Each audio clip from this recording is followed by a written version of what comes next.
안녕하세요. 가끔은 스스로를 칭찬하라. 두 번째 이야기입니다. 웨스가 말했다. 아내와 저는 고래바는 게임을 시작하면서부터 서로 간의 사랑과 존경이 더욱 깊어졌어요. 이제는 상대를 긍정적으로 보는 것에 익숙해졌죠. 아이들도 그걸 느끼고 있고요. 어느 날은 딸아이가 이렇게 말하더군요. 요즘 엄마 아빠 사이가 굉장히 끈끈해졌어요.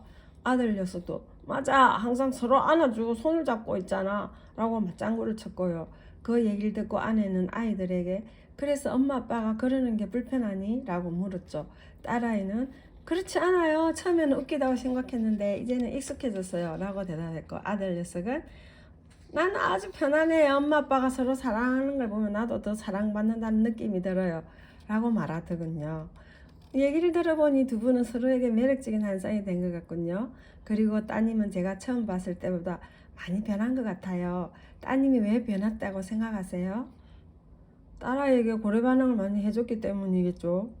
제 생각에는 그보다 좀 더 근본적인 이유가 있을 것 같은데요. 어떤 걸 말씀하시는 거죠? 이렇게 해보세요. 당신의 오른쪽을 왼손 어깨에, 그리고 왼손을 오른쪽 어깨에 올려봐요. 그리고 나서 스스로를 꼭 껴안아주는 거예요. 웨스씨, 당신도 변했어요. 제가 처음 당신을 만났을 때와는 다른 사람이 된 거죠.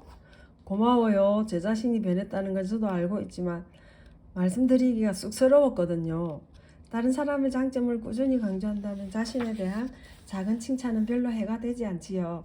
가끔 저는 자기 자신에 대해 너무 엄격해서 다른 사람들에게도 엄격한 관리자들을 만나게 돼요.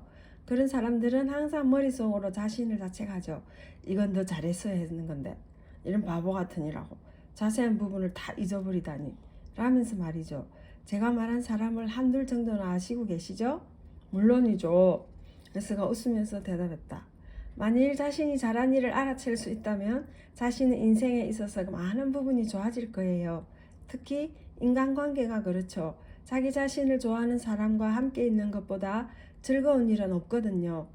그게 바로 당신과 함께하는 즐거움의 비결인가요? 그럴지도 모르죠. 저희 아버지가 항상 해주셨던 말이 있어요.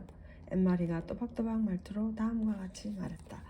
가끔 스스로를 칭찬하는 것은 아무런 해가 되지 않는다. 엠마리씨, 이제는 좋지 않은 소식을 말할 때가 된 것 같네요. 말씀하세요. 웨스는 엠마리에게 어제 상사와 있었던 일에 대해 말했다. 업무 평가서에 대한 반서의 경고와 자신의 부하 직원들이 달성해야 하는 목표에 대해서도 말했다. 또 합의와 그스가 보여준 자신에 대한 경쟁심에 대해서도 설명했다.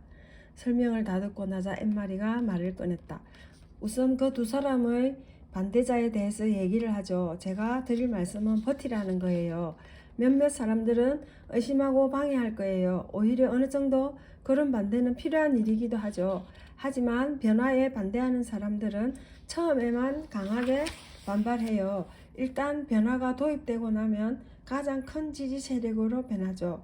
반대가 있더라도 사람들을 신뢰하세요.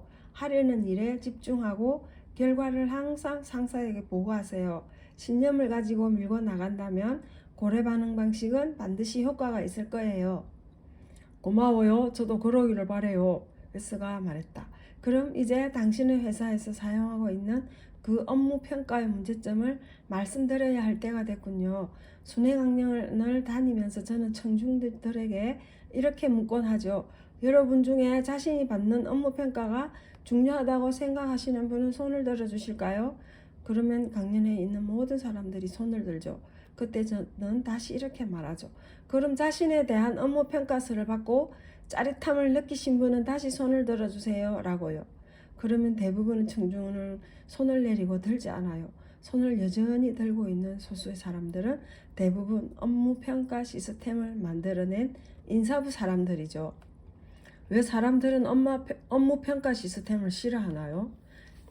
왜냐하면 그 평가 시스템은 부하 직원들이 어떤 자리에 진정으로 맞는지는 고려하지 않고 단순하게 사람들의 업무를 최상, 중간, 그리고 최저로 분류하기 때문이죠.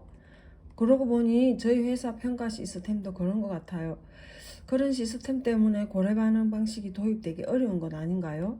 분명히 그렇죠. 모든 사람들이 다 뛰어날 때는 더욱 그렇고요.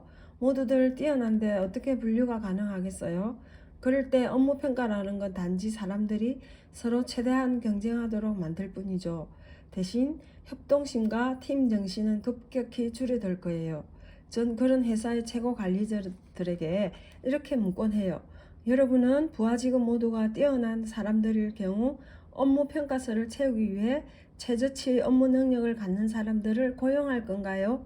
라고 말이죠. 그렇게 물으면 모두가 웃더군요. 그럼 전 다시 말해요. 물론 그렇게 하지 않으시겠죠? 여러분은 일을 잘하거나 앞으로 잘할 만한 사람을 고용하고 격려해주고 싶으실 겁니다. 라고 말이에요. 그 말을 요약하면 이래요. 엠마리가 다시 또박또박한 말투로 다음과 같이 말했다. 사람을 한 가지 기준으로 평가하지 말라. 웨스는 엠마리의 설명을 듣고 전통적인 방식의 업무 평가가 얼마나 잘못된 것인지 이해했지만 그것이 자신에게 어떤 의미를 갖는지는 아직 확실히 알 수 없었다. 그러면 제가 어떻게 했으면 좋겠습니까? 지금 당신의 상사는 판매고를 올리기 위해서 당신에게 압력을 가하고 있는 거예요. 고래반응 관리 방식의 일환으로 당신의 부하 직원들에게 앞으로는 최상, 중간, 그리고 최저로 분류하는 기존의 낡은 평가 시스템을 사용하지 않을 거라고 말하는 건 어때요? 그리고 고래반응 방식은 모든 사람이 전부 승리할 수 있는 기회를 준다는 사실을 말씀하세요. 그게 실천될 수 있다면 사람들은 다른 사람과 경쟁하지 않고 자기 자신의 능력과 경쟁하게 될 거예요. 다시 말해 자신의 승리를 위해 다른 사람의 실수를 고려하지 않아도 되는 것이죠. 그런데 제가 그것에 대해 어떤 식으로 약속을 해야 하죠? 반서와 다른 사람들이 저를 방해할 것 같은데요. 어느 정도 위험은 감수해야 해요. 위험을 염두에 두고 당신과 당신의 부하 직원 모두가 서로를 믿으면서 격려해줘야 해요. 그리고 그 노력이 수치로 나타날 것이라고 믿어야 해요. 왜냐하면 반서가 정말로 신경 쓰는 것은 그 수치밖에 없으니까요. 업무 평가서를 제출할 때는 최저치의 직원이 없어야 해요. 업무 배치를 잘한다면 최저치의 직원은 생기지 않을 거예요. 또 훈련이나 격려의 정도와 상관없이 만약 누군가가 기준치 이상으로 업무를 해낼 수 없는 경우에도 그 사람을 처벌해서는 안 돼요. 대신 그 사람이 일을 잘할 수 있는 자리로 재배치를 해줘야 해요. 잘 알겠습니다. 웨스는 엠마리의 얘기를 통해 힘을 얻었다.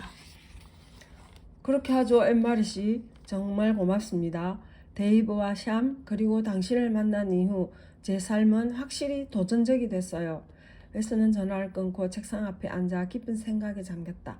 엠마리의 도움과 그로 인해 도전 정신을 키울 수 있었던 것에 대해서는 감사하는 마음이 생겨났다. 그러나 다른 한편으로 여전히 혼란스러웠다. 회사에서 고래 반응을 지속해야 할 것인가? 혹 그렇게 하는 것이 나의 미래를 위험하게 만들진 않을 것인가? 부하 직원들이 모두 업무를 훌륭하게 수행해낸다고 하더라도 평가 시스템을 바꾸도록 상사를 어떻게 설득할 수 있을 것인가? 와 같은 의문들이 꼬리에 꼬리를 물고 그를 괴롭혔다. 오늘은 여기까지입니다. 감사합니다.